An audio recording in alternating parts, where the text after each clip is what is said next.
अस्सलामुअलैकुम एवरीवन। आज मैं अपने व्यूवर्स के साथ ज़बरदस्त किस्म के मीठे की रेसिपी शेयर करूंगी।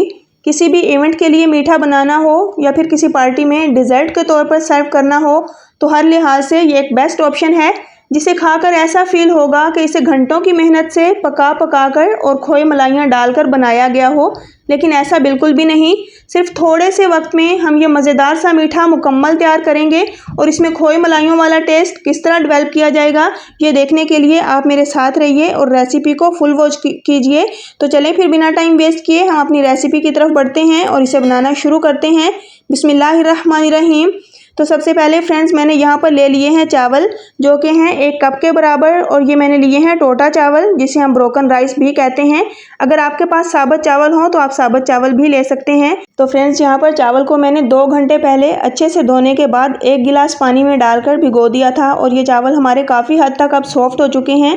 तो अब यहाँ पर हमने इसका एक स्मूथ सा पेस्ट रेडी करना है।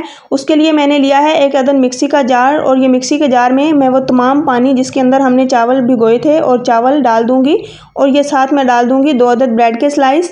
तो फ्रेंड्स अगर आप ब्रेड स्लाइस की मिकदार बढ़ाना चाहते हो तो आप बढ़ा भी सकते हैं। इससे एक तो एक शानदार सा टेक्सचर हमें मिलेगा इस मीठे में, और दूसरा ये कि हमारा ये मीठा बहुत जल्द गाढ़ा भी हो जाएगा और बहुत ही थोड़े से वक्त में बनकर तैयार हो जाएगा। तो ये देखें मैंने मिक्सी के जार में डालकर ये तमाम चीज़ें इसका एक स्मूथ सा पेस्ट रेडी कर लिया है।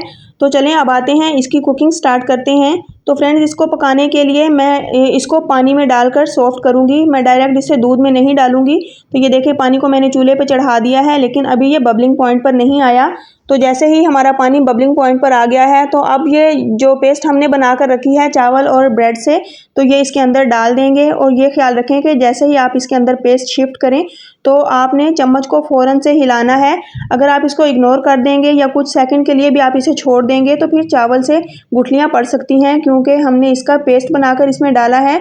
तो फ्रेंड्स यहाँ पर लगभग 10 मिनट गुजर चुके हैं और हमारी ये चावल का दाना काफ़ी अच्छे से सॉफ्ट हो चुका है। तो अब हम इस स्टेज पर इसमें गर्म दूध ऐड करेंगे। तो फ्रेंड्स दूध को मैंने पहले अच्छे से बॉईल दिलवा लिया है। अगर आपके पास भी दूध ठंडा हो तो आपने गर्म दूध ही इसमें यूज़ करना है। पहले दूध को बॉईल दिलवा लें, तो उसके बाद आप चावल में दूध ऐड करें, जिससे एक शानदार सा टेक्सचर मिलेगा। तो यहाँ पर दूध ऐड करने के बाद इसे हम अच्छे से मिक्स करेंगे। तो फ्रेंड्स मैंने 1 कप चावल में तकरीबन 2 किलो दूध ऐड किया है। अगर आपके दूध की मिकदार कम या ज़्यादा करना चाहते हैं तो ये आपकी अपनी चॉइस के ऊपर है। तो दूध ऐड करने के बाद भी हम इसको एक बार अच्छे से मिक्स करेंगे और इसको पकने के लिए छोड़ देंगे। तो यहाँ पर एक मज़ेदार से फ्लेवर के लिए मैंने इसमें 2 से 3 अदद इलायची ऐड कर दी हैं। तो फ्रेंड्स यहाँ पर दूसरी तरफ हम एक कटोरी भरकर चीनी लेंगे और इसे एक पैन में डालकर देखें इस तरह फैला देंगे और बिल्कुल लो फ्लेम पर हम इसे कैरामेलाइज होने के लिए छोड़ देंगे, क्योंकि फ्रेंड्स हम एक ज़बरदस्त और शानदार किस्म का मीठा रेडी कर रहे हैं। तो उसके लिए हम चीनी से एक अमेजिंग सा फ्लेवर लेकर आएंगे, जिसके लिए हमें चीनी को कैरामेलाइज करके इसमें डालना होगा।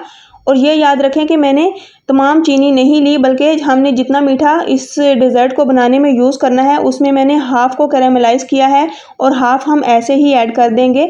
इसकी ये वजह है कि अगर हम सारे ही मीठे को कैरामेलाइज़ करेंगे तो इससे टेस्ट बहुत ज़्यादा ओवर हो जाएगा और एक कड़वा सा टेस्ट आएगा हमारे डिज़र्ट में। तो इसलिए हम हाफ़ को कैरामेलाइज़ करेंगे। तो ये देखें तकरीबन 4 से 5 मिनट लगे हैं और एक शानदार सा टेक्सचर आ चुका है, एक अमेजिंग सा कलर आ चुका है। तो अब हम इसको इस उबलते हुए दूध में ऐड कर देंगे। तो फ्रेंड्स ये एहतियात करें कि आपने बिल्कुल थोड़ा थोड़ा करके इसमें ऐड करना है, क्योंकि ऑलरेडी ये जो डेज़र्ट हम बना रहे हैं ये भी बहुत गर्म है, ये फ्लेम के ऊपर ही है। तो इसके साथ ये जो हमने चीनी कैरामेलाइज़ किया ये भी बहुत ज़्यादा गर्म है। तो जैसे ही आप इसमें ऐड करेंगे तो ये ऊपर की तरफ उछलता है, जिससे छींटे बाहर गिरने का या फिर आपके ऊपर गिरने का ख़तरा है। तो इसलिए आपने इसको थोड़ा थोड़ा करके ऐड करना है और बिल्कुल लो फ्लेम पर रख के आपने इसको ऐड करना होगा। तो यहाँ पर अब हम इसको फिर से पकाएंगे इतना कि एक शानदार सा टेक्सचर आ जाए, एक अमेजिंग सी थिकनेस आ जाए हमारे इस मीठे में, जो कि हमें चाहिए। तो इसको हम इसी तरह पकाएंगे। तो अब इस स्टेज पर मैं बाकी की इसमें चीनी भी ऐड कर दूँगी। तो मैंने इसमें 2 कटोरी भरकर चीनी ली है।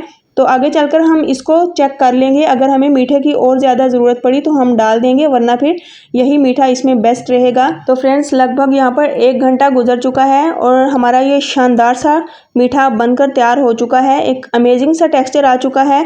तो बिल्कुल लास्ट में हम इसमें डाल देंगे केवड़ा एसेंस, एक अमेजिंग सी खुशबू के लिए और एक मज़ेदार से फ्लेवर के लिए तकरीबन 1 टेबल स्पून के बराबर।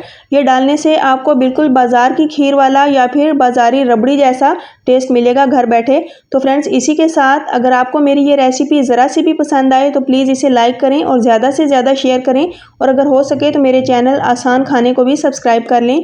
तो इसके लिए मैं आप सबका एडवांस में शुक्रिया अदा करती हूँ। तो फ्रेंड्स ये देखें कितना शानदार सा टेक्सचर आ चुका है, और इसको हमने बिल्कुल लो फ्लेम पर पकाया है। कोई हमने इसके ऊपर घंटों की मेहनत नहीं की या फिर इसके साथ चिपक कर हमें खड़ा भी नहीं होना पड़ा। तो अब ये हमारा ज़बरदस्त सा मीठा मुकम्मल रेडी है। तो अब आते हैं इसके सर्विंग की तरफ। तो फ्रेंड्स यहाँ पर इसको सर्व करने से पहले हम मुकम्मल ठंडा करेंगे। तकरीबन 3 से 4 घंटे के लिए हम इसे फ्रीज़र में रख कर छोड़ देंगे ताकि एक शानदार सा और एक आउटस्टैंडिंग लेवल का इसमें टेस्ट आ जाए। तो यहाँ पर अब मैं इसको गार्निश करूँगी पिसी हुई नारियल के साथ, और थोड़े से मेरे पास कटे हुए बादाम हैं तो मैं उसके साथ इसको गार्निश कर दूँगी। आप इसे अपने मनपसंद ड्राई फ्रूट्स के साथ गार्निश कर दें अगर गार्निश करना चाहते हैं, क्योंकि हमने इसमें कोई भी ड्राई फ्रूट्स ऐड नहीं किए। इस मीठे में हम इसके अंदर ड्राई फ्रूट्स ऐड नहीं करते, सिर्फ ऊपर से ही इसको गार्निश किया जाता है जिससे एक शानदार सी लुक आ जाती है। तो ये देखें कितना ज़बरदस्त मीठा, ये कितनी मज़ेदार सी खीर बनकर मुकम्मल तैयार हो चुकी है। तो बस अगर आप भी ये ज़बरदस्त और शानदार किस्म का मीठा किसी पार्टी के लिए बनाना चाहते हों, किसी मेहमान की आमद पर सर्व करना चाहते हों, तो हर लिहाज से ये एक बेस्ट ऑप्शन है। आप भी ये ज़बरदस्त और शानदार किस्म का मीठा बना सकते हैं इस रेसिपी को फॉलो करते हुए। खाने वालों को यकीन ही नहीं आएगा कि आपने इसे बिल्कुल थोड़े से टाइम में बनाया है, बल्कि ऐसा ही फील होगा कि इसे कोई घंटों की मेहनत लगाकर पकाया गया हो और इसमें खोए मलाइयाँ डालकर पका कर इसे तैयार किया गया हो। तो फिर इसी के साथ फ्रेंड्स मिलूंगी नेक्स्ट एक बहुत ही अमेजिंग और मज़ेदार रेसिपी के साथ। मुझे अपनी दुआओं में याद रखिए। अल्लाह हाफिज़।